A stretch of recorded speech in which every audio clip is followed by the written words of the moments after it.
tardes. Comenzamos la tercera conferencia de este ciclo sobre la zarzuela, este ciclo que nos ha reunido este año con la Castalia, pero sobre la zarzuela con el tercer título por el que vamos a viajar. Cuando presentamos el ciclo yo les comenté que íbamos a viajar, esta vez pues vamos a viajar. Vamos a viajar a otro sitio. Hay quien considera que la zarzuela está ligada exclusivamente con el ambiente madrileño. No es así, no tiene por qué ser así. Recuerdo verdaderamente como una de las anécdotas quizá más divertidas, más estúpidamente divertidas que he vivido en un teatro, una señora del público que se quejaba aquí en una de las innumerables representaciones de la del Manojo de Rosas, que tiene un ambiente madrileño, pero no el ambiente de, digamos, verbenas, churros, mantones, abanicos y claveles, sino pues ese Madrid moderno de la Segunda República, que además hay muchas alusiones en el propio texto del libreto, se habla de Mussolini, se habla de personajes contemporáneos, y una señora salía quejándose de aquella actualización tan extraña, que habían hecho aquella zarzuela con lo bonitas que eran las zarzuelas con mantones, organillos, churros y verbenas. Es decir, si era en Madrid no podía suceder más que en otro momento ni en otra ambientación que no fuera pues de una verbena como la verbena de la Paloma. Probablemente ese era, bueno, el ambiente madrileño que ella entendía. Y como en la zarzuela hay más mundos que solo uno, pues precisamente esta vez nos vamos a otro ambiente distinto, que es el ambiente andaluz, con el título que nos reúne hoy, Entre Sevilla y Triana, de Pablo Sorozábal. Una zarzuela estrenada en el Teatro Circo Price en Madrid el 8 de abril de 1950 y además, bueno, hay que decir que con el orgullo de que precisamente en el estreno uno de los creadores de uno de los papeles principales fuera el barítono gijonés Antonio Medio. Y también, como era habitual en muchas obras de Sorozábal, su esposa, la tiple cómica Enriqueta Serrano, también estaba en el reparto. Entonces, bueno, como digo, que como el país de la zarzuela se compone de muchos países en uno, esta vez, en vez de Madrid y en vez de esos churros, mantones y abanicos que echaba de menos aquella pobre señora, nos vamos a Andalucía. Además tenemos, creo que está entre nosotros, entre el público, el director de escena, Curro Cabreres, que siente auténtica pasión por esta obra y decía que para él Sevilla era mujer. Y entonces, con esta frase tan bonita, paso la palabra a la directora artística de la Castalia, que nos va a presentar a la conferencia. Buenas tardes. Llegamos hoy a la tercera conferencia del ciclo En clave de zarzuela, de mitos y costumbres en torno al Festival de Teatro Lírico Español de Oviedo, y será la doctora Miriam Berandones, profesora titular de Musicología de la Universidad de Oviedo, quien nos hable de Entre Sevilla y Triana, sainete lírico en 2 actos, de Pablo Sorozábal, estrenado en 1950.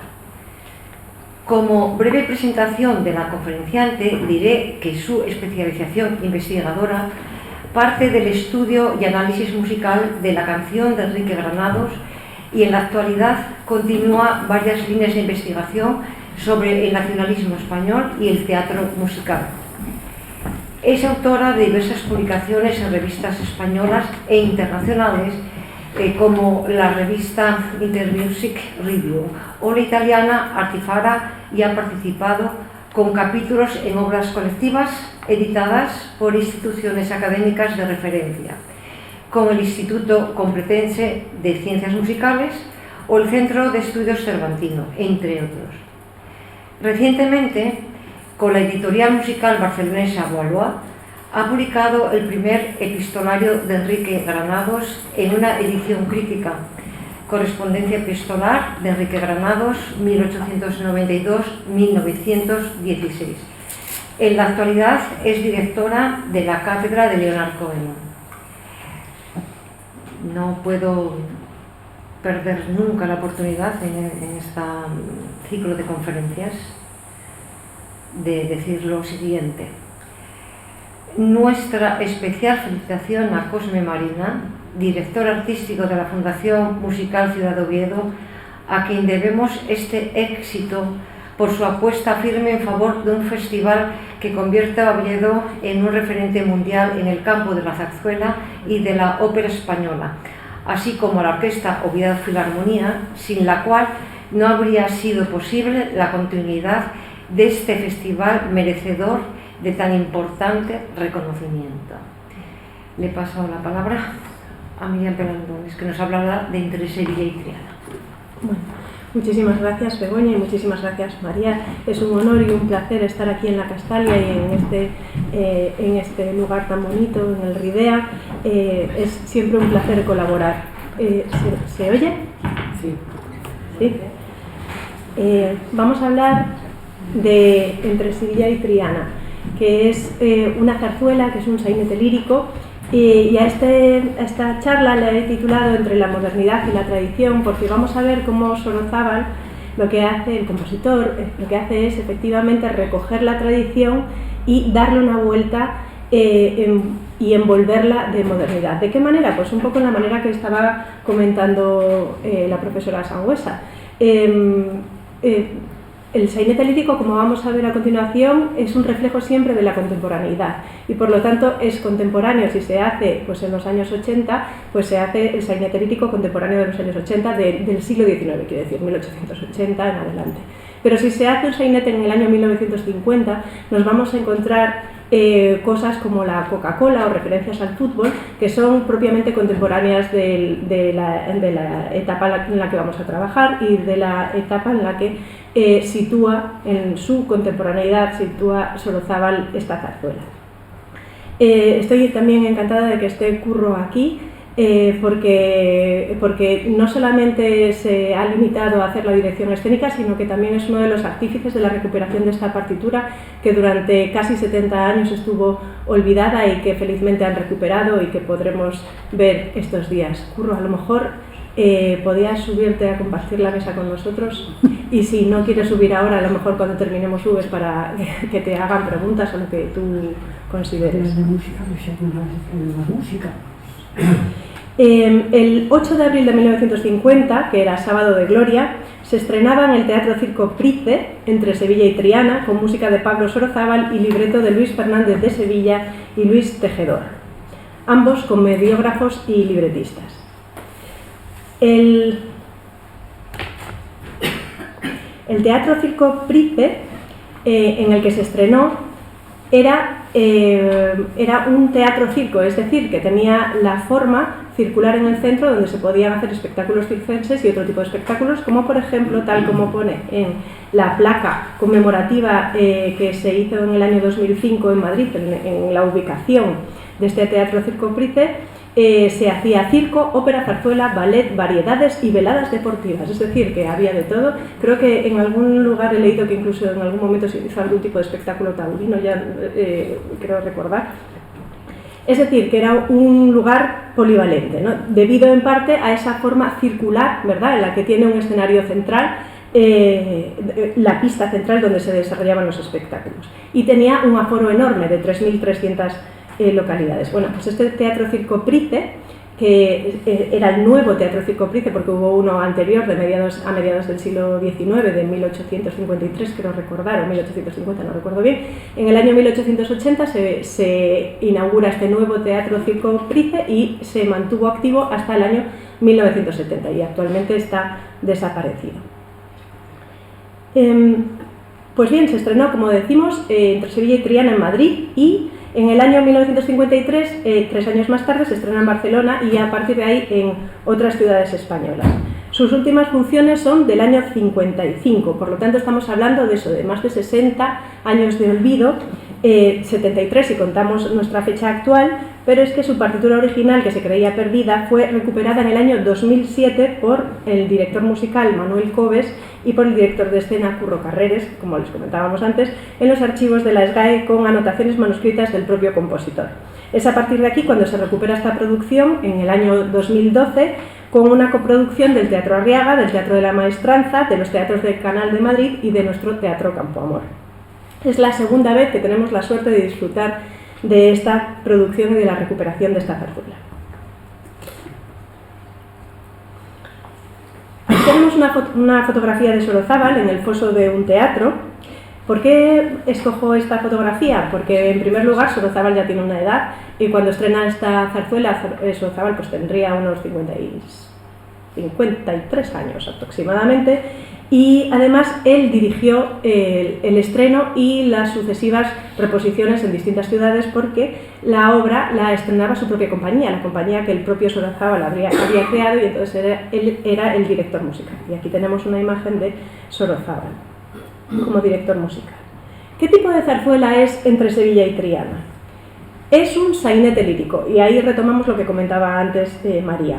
¿Qué es un sainete? En definición de Emilio Casares, es una pieza de acción contemporánea, lo que comentábamos antes. Esta pieza se estrena en 1950, por lo tanto contemporánea de 1950, no histórica, con personajes y ambientes populares, es decir, no aristocráticos, no políticos, no personajes de poder, sino populares, localizado en una ciudad concreta, que en este caso es Sevilla, no Madrid, para disgusto también de aquella señora, de carácter cómico, ¿sí? No es en ningún caso una tragedia, con un enredo mínimo, con lenguaje coloquial y con final feliz. Esta es la definición que da Emilio Casares de lo que es un sainete lírico.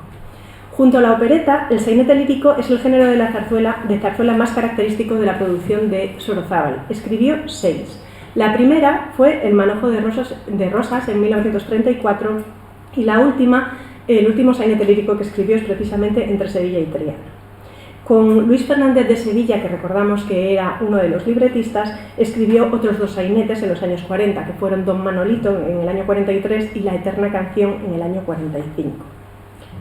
Lo que hace Sorozábal en esta zarzuela es actualizar la tradición, de ahí el título que comentábamos antes, modernidad y tradición. Actualiza la tradición costumbrista del sainete del género chico.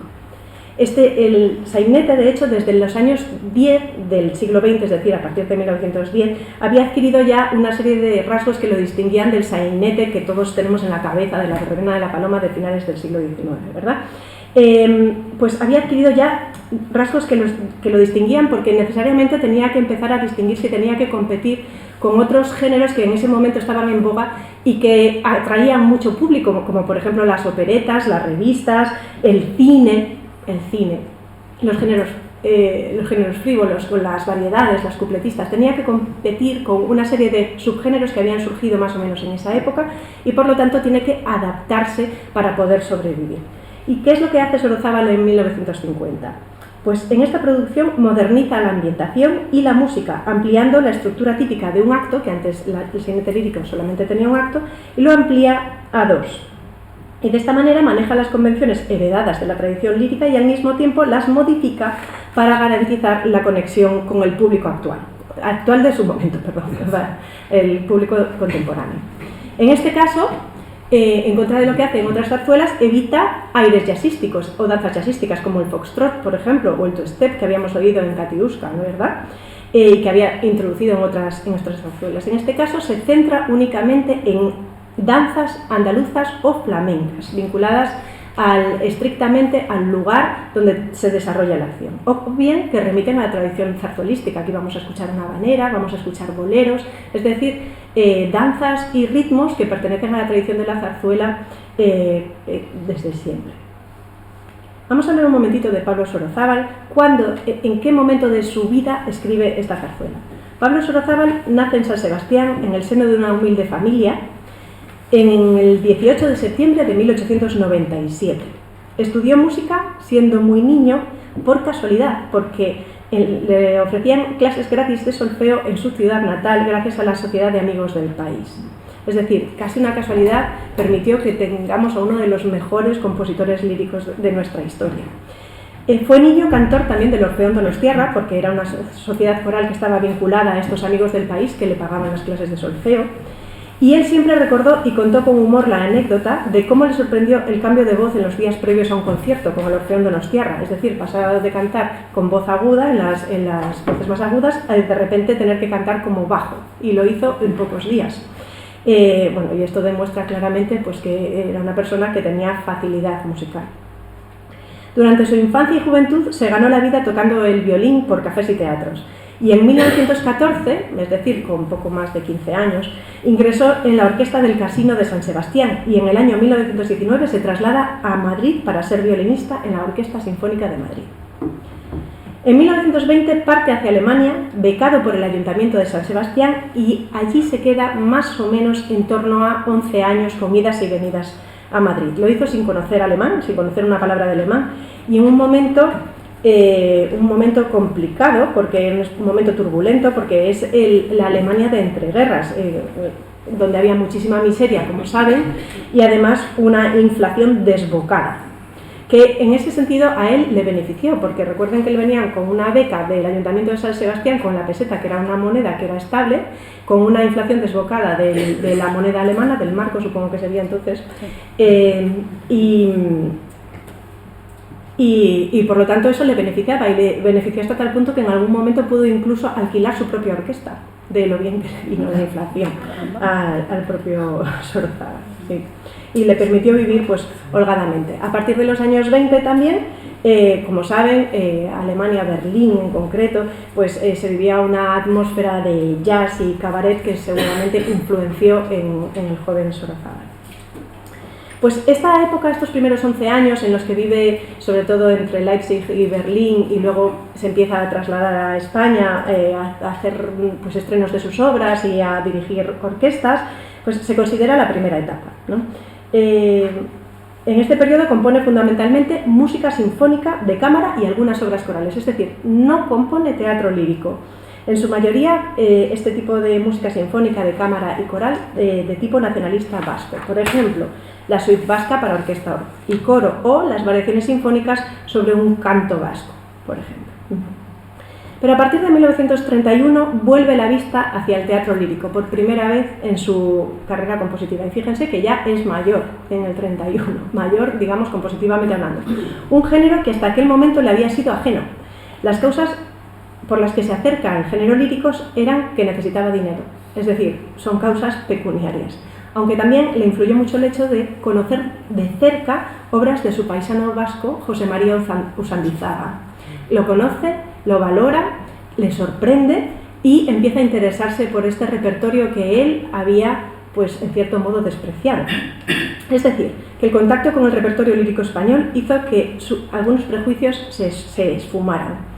Y entonces se le propone escribir la música para un libreto de González del Castillo y Martí Alonso, la opereta Katiuska, que es la primera obra lírica que compone. Katiuska, que tuvo un éxito sensacional, ¿no? En el año 1931. El nieto de Sorozábal comenta que su abuelo le contaba que en un primer momento su incursión en el mundo de la zarzuela, que fue, pues como les digo, ha sido un poco de casualidad, pero como a raíz de interesarse en este mundo, se adentra por primera vez a fondo en la música de Chapí, de Bretón, de Barbieri, de Chueca, de Vives, y de repente descubre un mundo nuevo que nunca dejaría de amar, dice literalmente el nieto de Sorozábal. Katiuska, aquí tenemos pues una portada, tuvo tantísima repercusión, fue tan importante. Tenemos en la portada a la que después sería, o inmediatamente después sería la mujer de Sorozábal, Enriqueta Serrano, que hizo el papel de la protagonista de Katiuska, y aquí la tenemos como portada de una revista y en una fotografía con Luis Bori en la obra de estreno. Bueno, pues bien, como decimos, se estrenó en el año 31 en Barcelona y es la primera de 22 obras líricas. A partir de ahí empieza a componer obras de teatro lírico y culmina en el año 1968, con su primera ópera, Juan José. Sorozábal, como saben, compone teatro lírico que entró directamente en el canon lírico español. Además de la propia Katiuska, en el año 33, 2 años más tarde, estrena la ópera chica Adiós a la Bohemia. En el año 34 escribe la del Manojo de Rosas, y aquí tenemos a Luis Sajibela y a Maruja Vallojera como intérpretes del Manojo de Rosas, aquí a su derecha, a su izquierda, perdón, mi derecha, y a la izquierda tenemos otro de los grandes éxitos de Sorozábal, que es La Tabernera del Puerto, que es del año 36. O sea, que vean que en apenas 4 años, 5 años, escribe obras que entraron directamente en el canon lírico español. Sorozábal tenía una vinculación ideológica y profesional con la República, como director de la Banda Municipal de Madrid. Él era director de la Banda Municipal de Madrid y cuando estalla la Guerra Civil y se tienen que mudar a Valencia, se traslada a Valencia como director de la Banda Municipal. Su vinculación con ideologías de izquierdas y con instituciones vinculadas claramente a la República, como es la Banda Municipal, hizo que fuera objeto de persecución y de marginación durante algunos años de la posguerra, ¿no? Pero sin embargo su popularidad le permitió sobrevivir e incluso pudo seguir trabajando después de un proceso de rehabilitación que se da a partir del año 1945 y en el año 1945 comienza lo que se conoce como la tercera etapa de Sorozábal, que es en la que se enmarca precisamente entre Sevilla y Triana. En 1945, ¿por qué empieza esta etapa de rehabilitación? Porque le nombran director de la Orquesta Filarmónica de Madrid. A partir de entonces, y hasta el año 52, será director de la Orquesta Filarmónica de Madrid. Y en los años 46 y 47 hace un viaje a Buenos Aires y tiene una exitosa temporada allí de zarzuela, estrenando gran parte de su obra en Buenos Aires.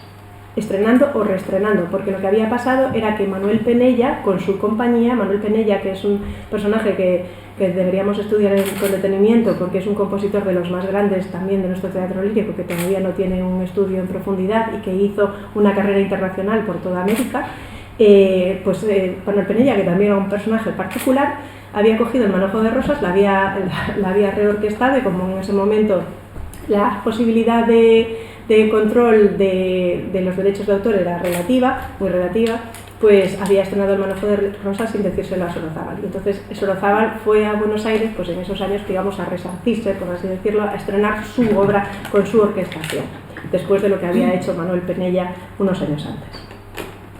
Bueno, pues como comentaba antes, en el 52 le retiran la dirección de la Orquesta Filarmónica de Madrid y él cree, según cuenta el propio nieto, que es un complot contra él.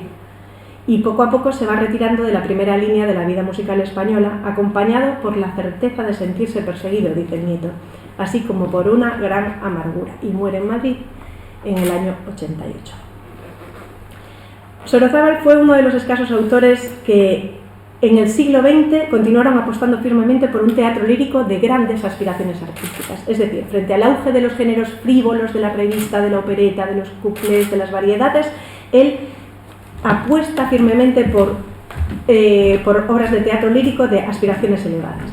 Incluso el año 1945, que es este año en que decimos que empieza la tercera época, Víctor Albéniz, crítico y sobrino de Isaac Albéniz, Víctor Albéniz dice que es el año que marca el final de la creación del género zarzuelístico, es decir, a partir de 1945 se da una dramática reducción de la actividad de la zarzuela, en España en general, ¿no? A partir de ese año. Pero sin embargo vemos cómo Sorozábal continúa escribiendo y escribe, entre otras, pues está entre Sevilla y Triana. ¿Cuál es el argumento de Entre Sevilla y Triana? El argumento narra la historia de una mujer que es Reyes. Bueno, las fotografías las he escogido no al tuntún porque le he dedicado tiempo, pero quiero decir, no tienen nada que ver ni con cantantes, no son artistas, simplemente para que nos ubiquemos cuál es el argumento. Narra la historia de Reyes, que es esta mujer que tiene ahí un niño en brazos, que es madre soltera. Recordamos que esto está escrito en el año 1950, madre soltera en 1950, es decir, en pleno franquismo. Y que no solamente es madre soltera, sino que además se enfrenta a la sociedad desde la valentía, pregonando su maternidad. Es decir, es una mujer completamente fuera de lo común, ¿no? Por tanto, es una obra que podría ser dramática, pero está contada desde la comicidad. Acuérdense de que se trata de un sainete lírico, cómico, ¿no? Por definición. Y por lo tanto, este drama, que podría ser un drama terrible, está contado desde la risa, ¿no? Con muchos personajes, ¿no? Y entonces vamos a ver cuáles son estos personajes. En primer lugar hay un trío amoroso, que es el de Reyes, que es esta mujer de unos 25 años aproximadamente, que está enamorada de Fernando, el que tenemos ahí arriba. Fernando, que es un sevillano de unos 30 años, que es capitán de barco, y que al ser capitán de barco y marinero, ya se saben que un marinero suele tener una mujer en cada puesto. Y Fernando es el padre de su hijo. Reyes y Fernando tuvieron un affair antes de que Fernando se marchara y ella ha tenido un hijo de Fernando. José María es un joven maduro del barrio de Triana que está enamorado de Reyes y la pretende aún sabiendo que tiene un hijo.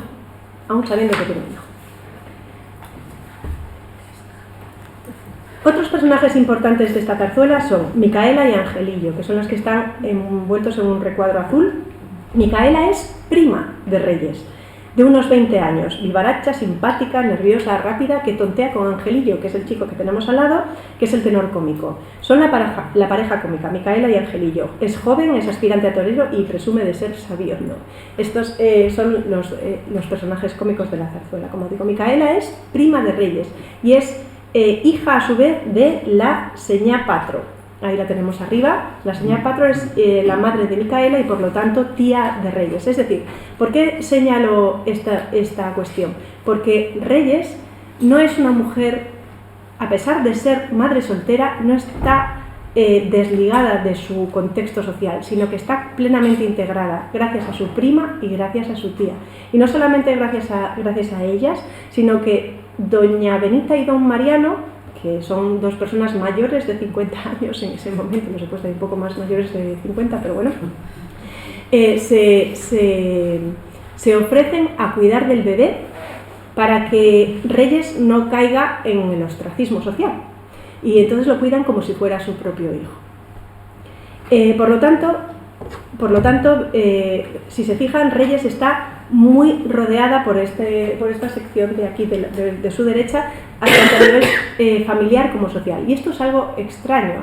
Lo peor que le podía pasar a una mujer madre soltera en esta época era precisamente el rechazo y la exclusión social, ¿no? Pero eso significaba que no le daban trabajo, tenía que malvivir, seguramente prostituirse para poder vivir, y en este caso Reyes tiene todo este colchón social que la cuida.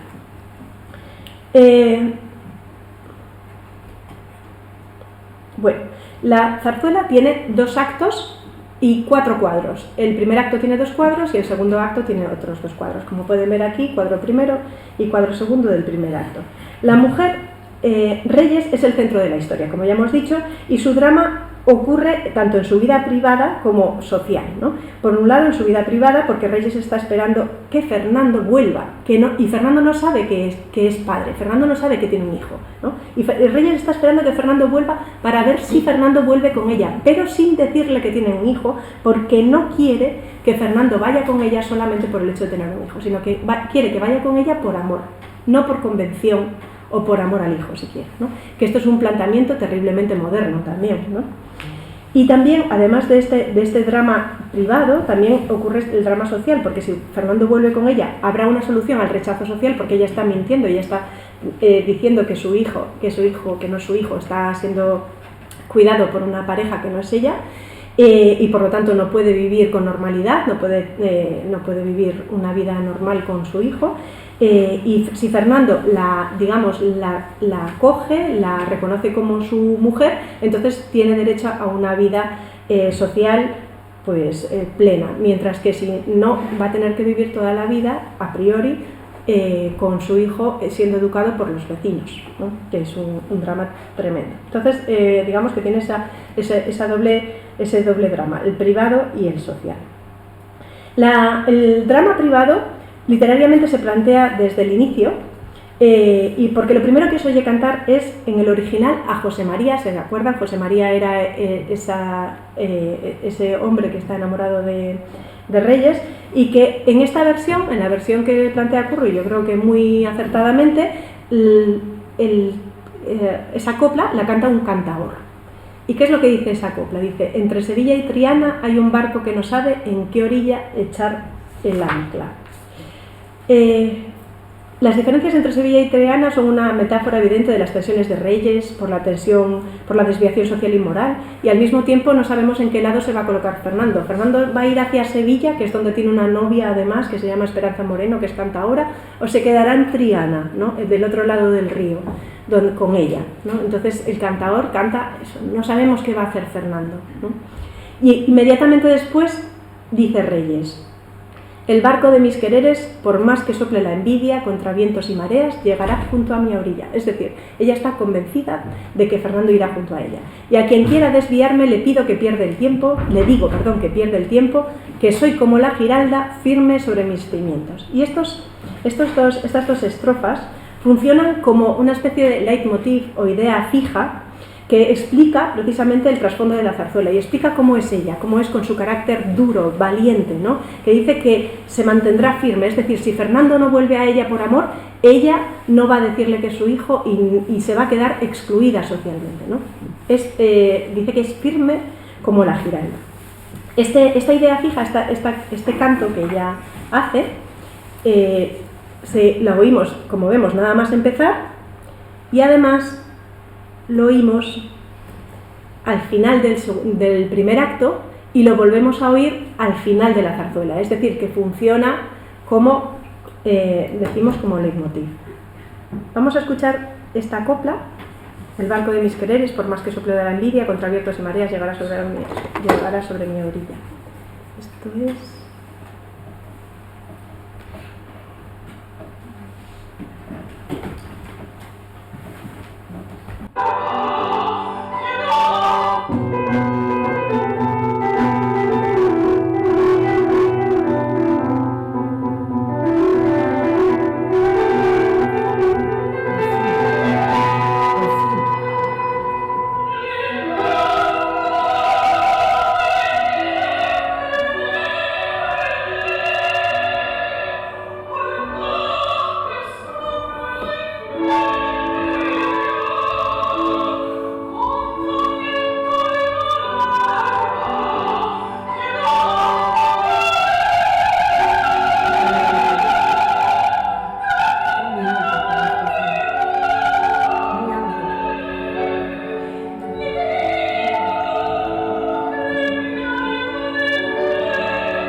Pues eso es lo que escuchamos tres veces en la zarzuela. Esa declaración de Reyes, ¿no? Cuando llega el barco a Sevilla, ¿en qué lado atraca? ¿En Sevilla o en Triana? Pues atraca en Sevilla, evidentemente, ¿no? Entonces, insisto en la modernidad del libreto. Una madre soltera que se ha enamorado de un marino que suele tener una mujer en cada puerto, y fruto de relación hay un niño, de esa relación. Ella espera que Fernando regrese, pero no que vaya con su hijo por amor, sino que la redención debe ser por amor no filial, no por convención, no por compasión, ni siquiera por amor a su hijo, sino como amor de pareja, como un amor, bueno, no me sale hacia ella, sí, un amor hacia ella. Gracias. ¿Qué es lo que ocurre? Simplemente voy a recordar rapidísimamente cómo es el contexto franquista respecto a la mujer, y a la mujer soltera y a la mujer madre soltera, además, en esta época. El único modelo permitido es el de la familia tradicional, madre, padre e hijos, y el padre es evidentemente el cabeza de familia, ¿no? La mujer tiene reservado el espacio del hogar, tiene el papel social de cuidadora, de ángel del hogar, de madre. Su papel es la perpetuación de la familia y esa es su misión suprema. Pilar Primo de Rivera, en el año 39, Medina del Campo, dijo: la única misión que tienen asignada las mujeres en la tarea de la patria es el hogar, pero es un hogar que siempre tiene que tener padre, madre e hijos. La década de los 40 además es una época negra, sin libertad, bajo una total sumisión masculina. Y digo la década de los 40 porque esta zarzuela es de 1950, o sea, prácticamente cuando termina, ¿no? La mujer, en los años 40, ¿se acuerdan que la República había salido del hogar? Pues vuelve al hogar, a la familia, a los hijos. Ahora bien, ¿hasta dónde llegó el grado de auténtica sumisión y obediencia? ¿Es así? Les recomiendo un documental que se llama La madre sola, que se puede ver en internet, de Miguel Paredes del año 2010, La madre sola, en el que se trata el caso de las madres solteras en Andalucía durante el franquismo, donde varias madres solteras cuentan pues, la desgracia que les supuso ser madre soltera durante el franquismo, la reclusión en un colegio, la insistencia en que diesen sus hijos en adopción, cómo los hijos eran bastardos y sufrían señalamiento y exclusión social, ¿verdad? Una cosa terrible.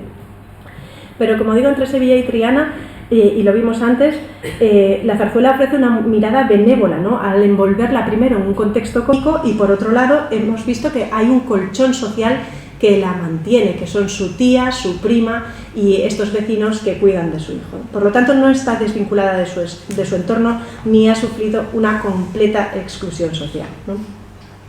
Ella al mismo tiempo es una mujer extraordinaria. Vamos a ver la romanza de Reyes que canta al final del primer acto. La romanza señala varias de las cuestiones que hemos comentado y que sufrían las madres solteras. Los hijos bastardos, o que se consideraban bastardos, malnacidos. Ahí está en el estribillo que está marcado ahí a su derecha, arriba, marcado en amarillo, un hijo de mi alma no es un hijo malnacido, ¿no? Que era lo que se le llamaba a los hijos. Y los apellidos que se ponían o bien eran de la madre solo, o bien incluso se cambiaban los apellidos para que las madres biológicas pudieran tener cualquier atisbo de posibilidad de rehacer su vida sin un estigma de ser madre soltera. Entonces se cambiaban completamente los apellidos, ni siquiera los hijos a veces tenían los apellidos de su madre, ¿no? Pero ella sí tiene, su hijo tiene su apellido y dice que importa que no lleve del padre el apellido, solamente suyo, no del padre, ¿no? Y otro de los temas importantes es que dice, si tengo un delito, fíjense que llama delito a tener un hijo fuera del matrimonio, ¿no? Que hoy nos parece algo pues terrible, que no tiene ningún sentido, pero que entonces era considerado un delito y pecado, porque en ese momento delito y pecado iban de la mano, ¿no? Pero fíjense la valentía de esta mujer cuando dice, al final del primer acto, digamos, esa acción de esconder a su hijo en el cuidado de los vecinos, lo que hace al final del primer acto, cuando ve que Fernando se va con la cantaora, con su novia de ese momento, dice que sepa todo el mundo la verdad bien clara, este niño es mío, es de mis entrañas, no me da vergüenza confesarlo así, si fue por mi gusto, pues peor para mí.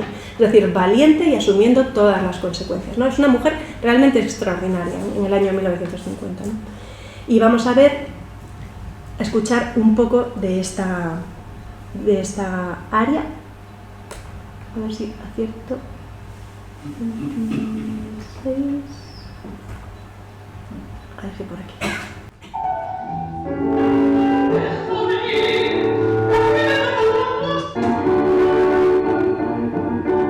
Dos, con la música que hemos escuchado al comienzo del primer acto. Entonces empezaba yo, ¿Empiezas tú? ¿Empiezas tú, Carmen? Vale, venga. La romanza de Reyes, ahí tienen la letra, porque se la entiende mal.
Esta es la primera parte de la romanza.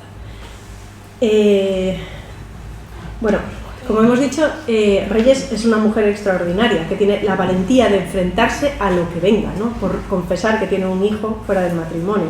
Y de hecho en otras partes del libreto se dice, todavía no ha nacido el hombre que a mí me mande, dice.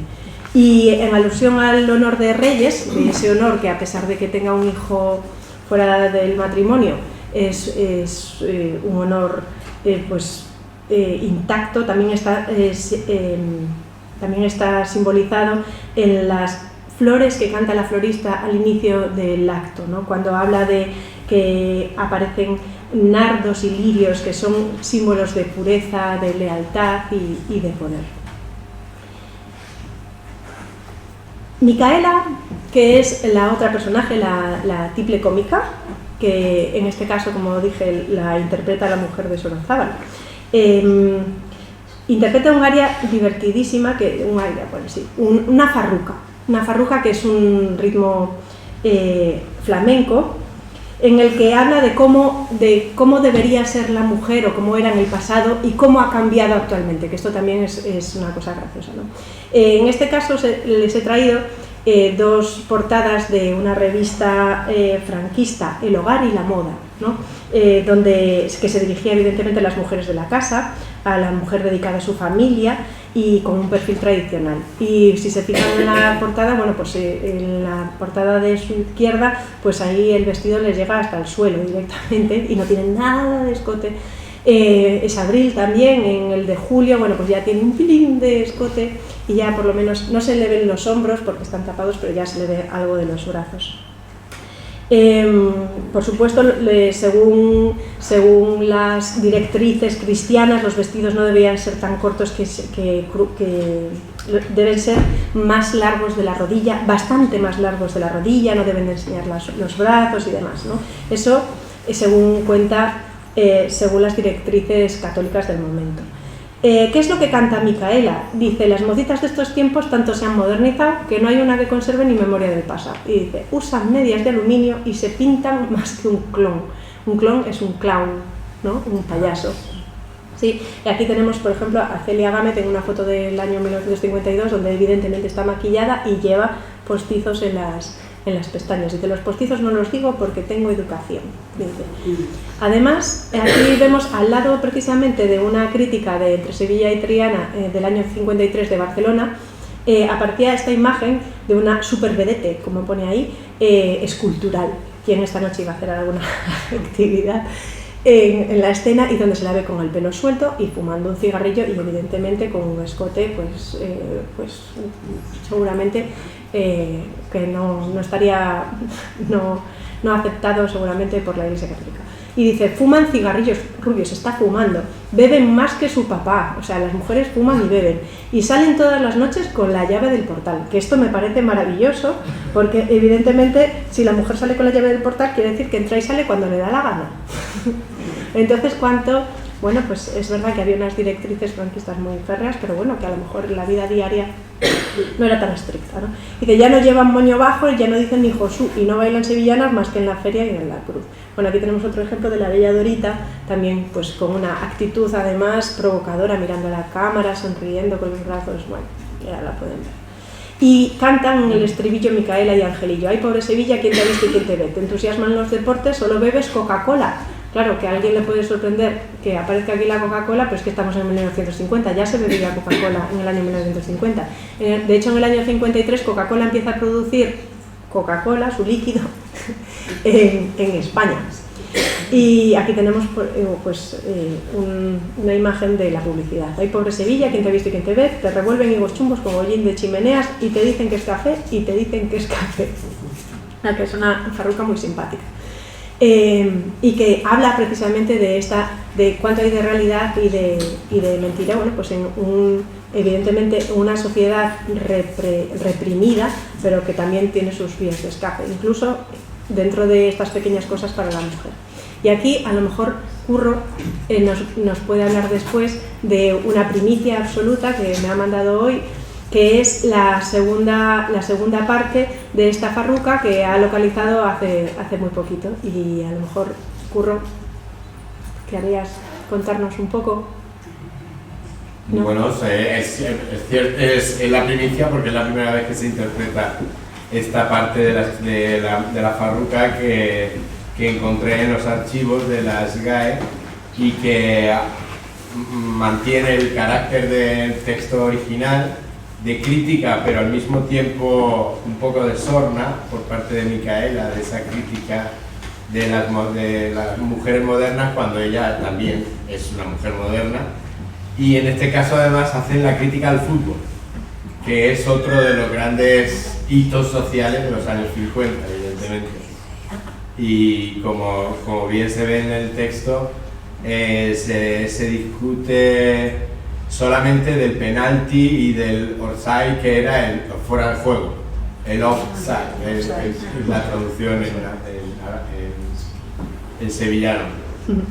Y esta es la primera vez, ahora en Oviedo en estas funciones es la primera vez que se interpreta. Sí, pues somos muy afortunados, muchas gracias. Y nos ayuda a contextualizar también en el costumbrismo de los años 50, ¿no? Si lo podemos llamar así. Bueno, entonces, vamos a ver cómo musicalmente entronca con la tradición zarzuelística. En amarillo hemos señalado las danzas o los ritmos que se vinculan con la tradición de zarzuela ya desde el siglo XVIII, como por ejemplo La Tirana, ¿verdad?, que cantan Angelillo y José María en el número 2, y luego Angelillo canta un pasodoble, el pasodoble que está ligado pues al mundo torero. Angelillo, recordamos que quería ser torero y además canta un pasodoble muy curioso, un pasodoble científico. Dice, un pase científico doble al esternón, es muy simpático, cuando lo vayan a ver lo dirán completo. Y la habanera, como comentábamos antes también, ¿verdad?, que la habanera ya desde mediados del siglo XIX forma parte de nuestra tradición de teatro lírico. ¿Qué más tenemos en amarillo? También que pertenecen a nuestra tradición, pero folclórica, las sevillanas y el zorongo, ¿no? Las sevillanas que vamos a escuchar ahora un poco, claramente, bueno, pues nada, no vamos a tener ningún problema en identificarlas. Y luego el zorongo, que el zorongo es una de las citas que hace Sorozábal, es decir, que Sorozábal no ha compuesto toda la obra ex novo, sino que hace algunas referencias. Por ejemplo, este zorongo, según Mario Lerena, fue tomado de un zorongo que entonces estaba en boga, que había puesto de moda Lorca y la Argentinita, y el zorongo. Y además este zorongo también había aparecido por primera vez en el siglo XVIII, escrito por Blas de la Serna. Bien, entonces, por lo tanto, son referencias cultas y a nuestra tradición, ¿verdad?, el zorongo. Y yo les voy a poner un poco para que escuchen las sevillanas y el zorongo. Bueno, también hay un ritmo de panaderos en el dúo entre Fernando y Reyes, y de nuevo un pasodoble torero y, si se fijan, y náutico, que esto es muy gracioso, un pasodoble torero y náutico, porque se casan en el barco. Entonces Angelillo y Micaela, como se casan en el barco, dicen, me caso en la marsalada, y cantan un pasodoble náutico por eso. Curiosamente, este pasodoble náutico lo escribió Sorozábal cuando volvía de Buenos Aires en el año 47 y lo incorpora en esta zarzuela en el año 1950. Vamos a ver el zorongo.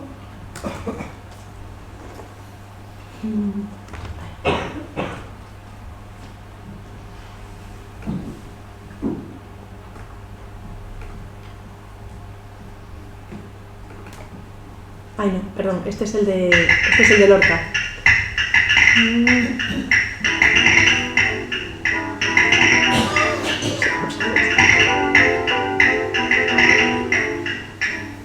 Aquí.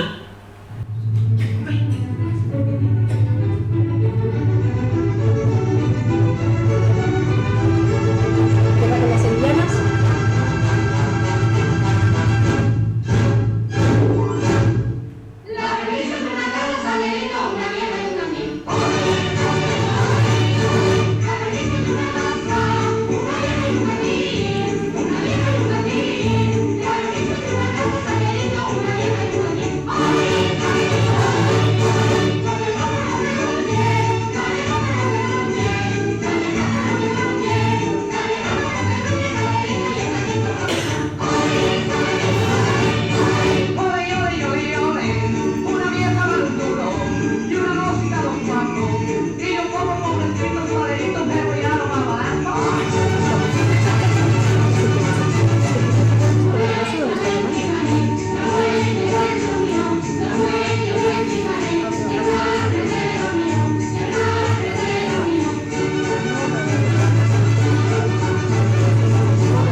Estas las sevillanas, gracias. Y vamos a escuchar ahora el zorongo.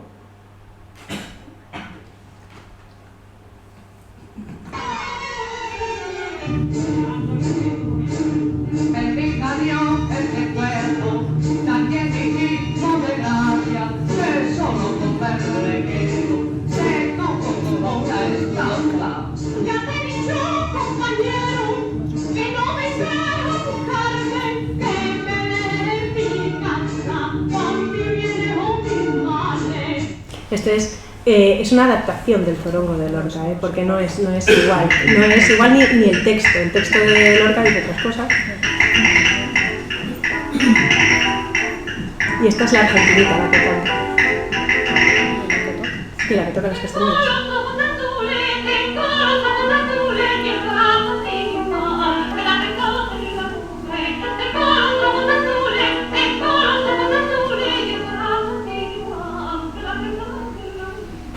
Sí, es muy parecido, sí. Hay pequeños cambios y luego el texto es distinto, pero la ascendencia parece clara, ¿no? No les puse las mocitas de estos tiempos, ¿la quieren oír un poco? Cantada por Enriqueta Serrano, además, la mujer de Sorojada, la original.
Bueno, pues ya vamos a ir terminando. Simplemente señalar que el segundo acto, que tiene el cuadro tercero y el cuadro cuarto, el cuadro tercero es sobre todo la fiesta del Cruz de Mayo, y entonces por eso es sobre todo sevillanas y zorongos y la panaderos, pero que además Curro ha añadido el cuadro flamenco con los tangos de Triana, que todavía no he tenido la suerte de verlo, pero me muero de curiosidad y de ganas porque estoy segura de que va a quedar perfecto, y ha añadido también la soleá por bulerías, también dentro de este ambiente flamenco que pega perfectamente dentro de lo que es pues eso, un sainete lírico.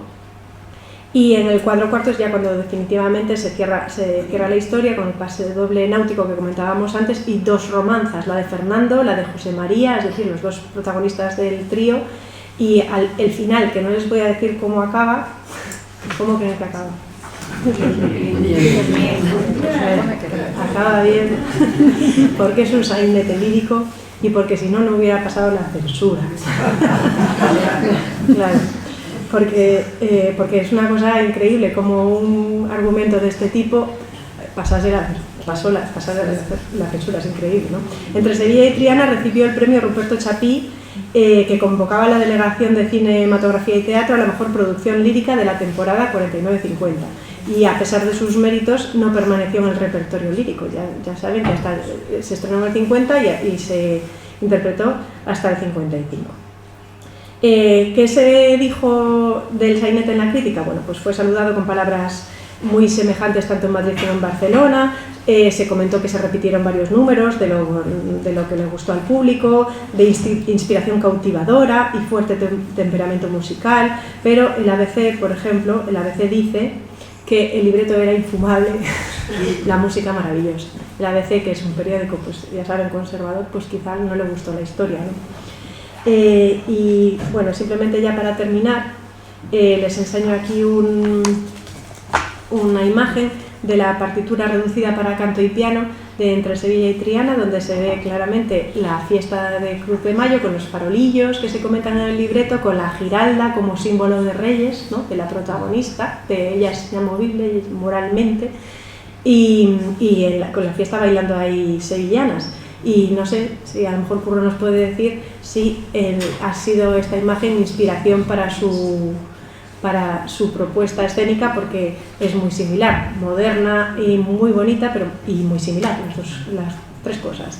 Con la Giralda también atrás, con la Torre del Oro y bailando las sevillanas, el pueblo bailando las sevillanas en regocijo de fiesta. Y nada más, quedo a su disposición para preguntas y estaría genial si Curro se pudiera unir a nosotros para que pudiera responder a las preguntas que se le ocurrieron. Gracias a todos por su atención.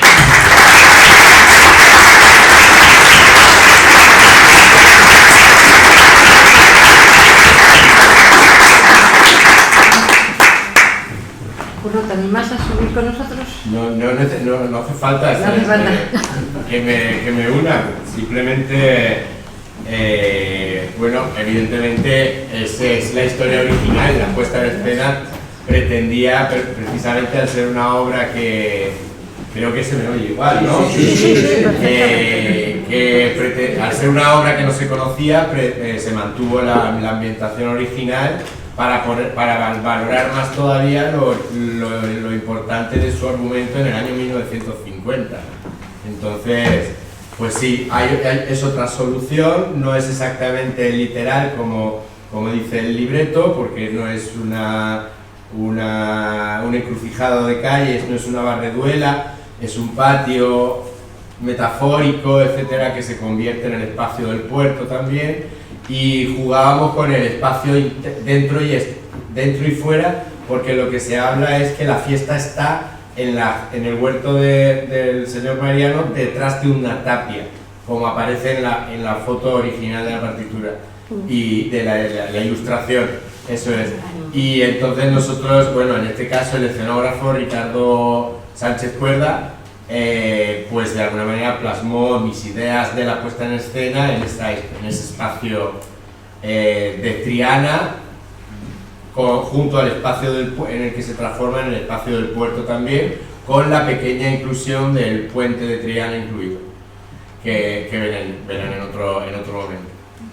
Estoy muy contento, estoy muy feliz de estar aquí, evidentemente por el motivo de las funciones de Entre Sevilla y Triana, invitado por el festival que celebra este año su 30 cumpleaños, y creo que es una efeméride importante para celebrar y que de alguna manera yo comparto este año, y es la segunda vez porque es una producción del Campo Amor. Y recuerdo perfectamente con mis queridas profesoras, maestras y amigas, otro entorno, yo tan ligado a Oviedo desde siempre de mi carrera, desde el inicio de mi carrera, y yo recuerdo perfectamente dónde fue la primera vez que yo hablé de Entre Sevilla y Triana, inédita antes del estreno, y fue en el entorno de unas jornadas universitarias de violencia de género y lírica. Y hablar ahora de Reyes de nuevo, cuando desde el año 2012 se ha hecho ya en tantos teatros gracias a esta producción, y como muy bien decías, ¿no?, de esa visión de la mujer como todos los personajes, víctimas de una sociedad, no solo una sociedad cisnormativa, machista, etcétera, monocolor, etcétera, políticamente y socialmente, como muy bien decías, pero bueno, celebrarlo desde nuestra contemporaneidad, poniendo en valor la libertad recuperada de la mujer durante tantos años limitada y excluida socialmente. Muchísimas gracias, Curro. Sí, todavía recuerdo las jornadas que hicimos en el año 2012, hace 11 años ya. Exacto. Sí. De hecho tenemos una publicación sobre el tema y Curro colaboró también, precisamente hablando de entre Sevilla y Triana. ¿Ya compraron todos ustedes la entrada para las funciones? Porque, bueno, merece la pena bajo todo punto de vista. No sé si todo el público lo sabe o no, y muchísimas gracias por haber venido, pero es una información muy importante. Hay un 38% más de abonados y un público rejuvenecido sin que se haya perdido el tradicional. El Festival de Teatro Lírico Español cumple 30 años con más público. Y quiero expresar de nuevo la satisfacción que nos produce colaborar con una actividad cultural de tanto prestigio y de tanto arraigo en Oviedo, como es el tan merecidamente premiado Festival de Teatro Lírico Español, que ha convertido desde hace 30 años nuestra ciudad en el principal referente, junto con Madrid, de un género musical, la zarzuela, cada vez más valorada e interpretado a nivel mundial. Creo que es un privilegio para todos y bueno, es un lujo y una gratitud a Cosme Marina, su director artístico, ¿no? Yo no sé si entre Sevilla y Triana ustedes quieren hacer alguna pregunta más. ¿Quieren hacer alguna pregunta más?